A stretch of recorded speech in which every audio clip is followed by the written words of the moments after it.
Assalamualaikum warahmatullahi wabarakatuh. Kami dari Teknik Kimia Universitas Internasional Semen Indonesia akan mempresentasikan tentang proposal skripsi kami. Nama saya Muhammad Paskar Ardiansyah. Saya Nadia Fatima Pratiwi. Dengan dosen pembimbing kami Ibu Oki Putri Prastuti dan Bapak Pandi Angga Prasetya. Outline yang akan kami bawakan pada presentasi kali ini, yang pertama yakni latar belakang, yang kedua rumusan masalah, yang ketiga tujuan, yang keempat ruang lingkup, yang kelima penelitian terdahulu, yang keenam metodologi penelitian. Nah, ini adalah judul dari proposal skripsi kami, yaitu studi pemanfaatan sabut siwalan sebagai adsorben dalam penghilang warna dan ion logam berat pada limbah industri tekstil. Indonesia merupakan salah satu negara yang memiliki keanekaragaman hayati terbesar di dunia, sehingga dapat dijadikan modal dasar dalam pembangunan nasional, salah satunya di bidang industri. Perkembangan industri meningkat seiring dengan perkembangan ilmu pengetahuan dan teknologi, sehingga industri merupakan salah satu sektor penting yang menopang perekonomian negara Indonesia. Indonesia juga merupakan negara berkembang yang memiliki lebih dari 240.000 perusahaan. Dari 240.000 perusahaan tersebut, 2.740 diantaranya merupakan industri tekstil. Dari adanya industri tekstil tersebut, terdapat kelebihan dan juga terdapat kekurangan. Kelebihannya adalah industri tersebut menghasilkan produk berupa kain, pakaian, benang, dan sejenisnya. Namun, kekurangannya adalah industri tersebut menghasilkan limbah cair. Nah, limbah cair ini mengandung logam berat dan juga zat warna. Apabila zat warna dan logam berat ini dibuang ke lingkungan secara langsung, akan menimbulkan dampak kepada lingkungan tersebut. Nah, apabila dampak ini dibiarkan terus-menerus, maka lingkungan akan mengalami kerusakan yang secara permanen. Maka dari itu kami menemukan sebuah solusi berupa pembuatan adsorben. Adsorbennya dari apa? Dari karbon aktif. Karbon aktif atau yang biasa disebut dengan arang aktif merupakan salah satu jenis karbon yang memiliki luas permukaan yang sangat besar atau luas. Karbon aktif juga merupakan jenis adsorben dan merupakan material berpori. Mengandung unsur karbon sebesar 85-95%. Memiliki warna hitam, berbentuk granula, bulat atau bubuk. Karbon aktif dihasilkan dari bahan yang mengandung selulosa dengan aktivasi kimia dan fisika. Nah, sudah dijelaskan bahwa karbon aktif dapat dibuat dengan menggunakan bahan yang berbasis dengan selulosa. Di sini kami memilih siwalan untuk membuat karbon aktif tersebut. Karena siwalan ini adalah salah satu tanaman yang tumbuh di iklim kering, dia juga mempunyai buah. Nah, yang kita ambil dari sini adalah bukan buahnya, tapi sabut dari buahnya. Kenapa kok sabut dari buahnya? Karena ini masih tidak dipakai oleh orang-orang sekitar dan dibuang begitu saja. Maka dari itu kami memanfaatkan sabut siwalan ini untuk membuat karbon aktif. Karena sabut siwalan ini juga mengandung komposisi selulosa sebesar 89%, yang itu cukup besar untuk digunakan karbon aktif.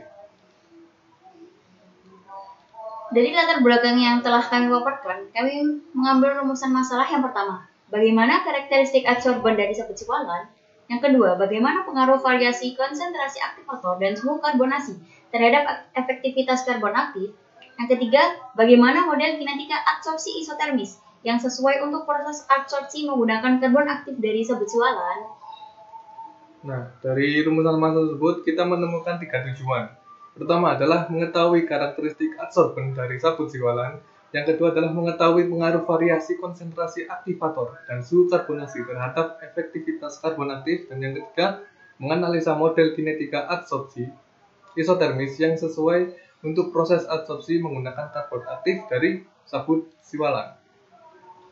Nah, selanjutnya yakni ruang lingkup dari penelitian kami. Yang pertama, metode yang digunakan yaitu menggunakan metode aktivasi, karbonasi, dan karakterisasi. Yang kedua, bahan dasar yang kami gunakan adalah sabut siwalan tua yang diperoleh di daerah Gresik, Jawa Timur.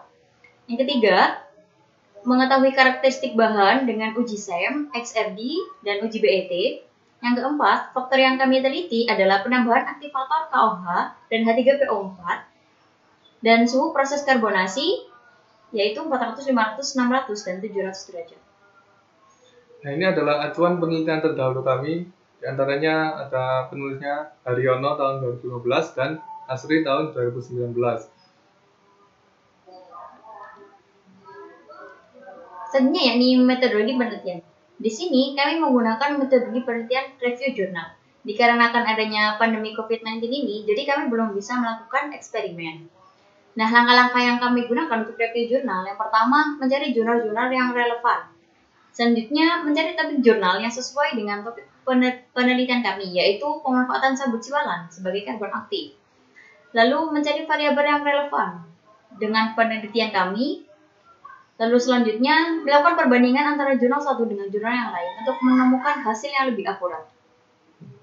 Nah, ini adalah metodologi eksperimen. Apabila pandemi COVID ini sudah berakhir, maka kami akan melakukan eksperimen tersebut di dalam lab dengan menggunakan 3 metode, yaitu pertama metode aktivasi, ini untuk menghilangkan kadar air dalam bahan baku, dan juga menggunakan bahan kimia dan pemanasan untuk aktivasinya. Nah, kemudian adalah metode karbonasi, itu untuk mengurangi senyawa organik dan membentuk pori-pori. Nah, ini menggunakan furnace. Nah, yang ketiga ini adalah metode karakterisasi. Ini untuk mengetahui karakteristik dari suatu karbonat tersebut menggunakan uji SEM, BET, dan uji XRD. Nah, berikut merupakan alat yang akan kami gunakan jika melakukan eksperimen di laboratorium. Nah, berikut adalah bahan-bahan yang akan kami gunakan untuk eksperimen.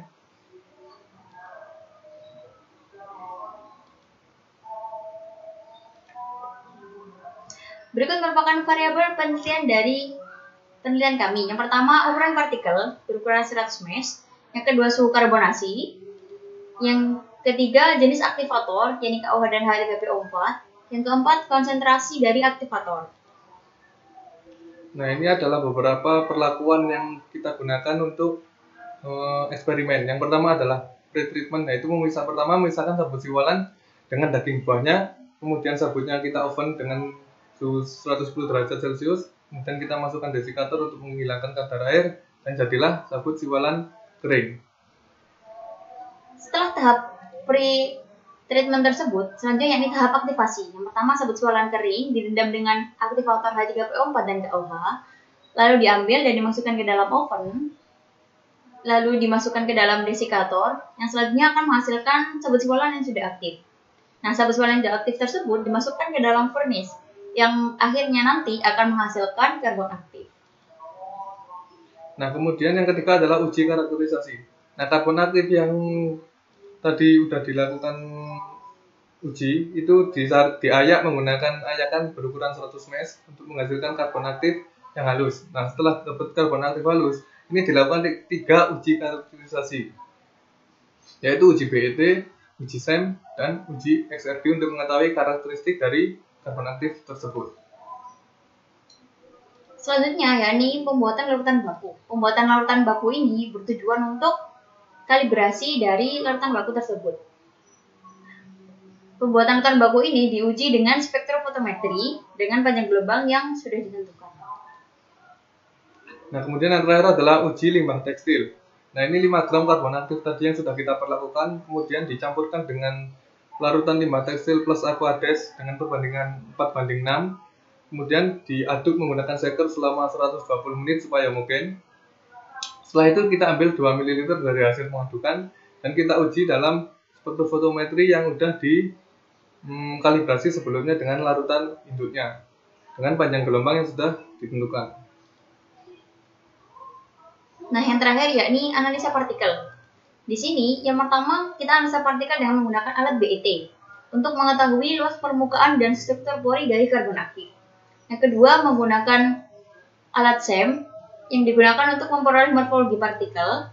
Yang ketiga, menggunakan alat XRD yang digunakan untuk menentukan fase kristalin dari material karbon aktif. Lalu yang terakhir, menggunakan spektrofotometri yang digunakan untuk mengetahui zat organik atau anorganik dalam larutan. Nah, sekian presentasi dari kami. Apabila ada salah kata, salah pengucapan, mohon dimaafkan. Wassalamualaikum warahmatullahi wabarakatuh.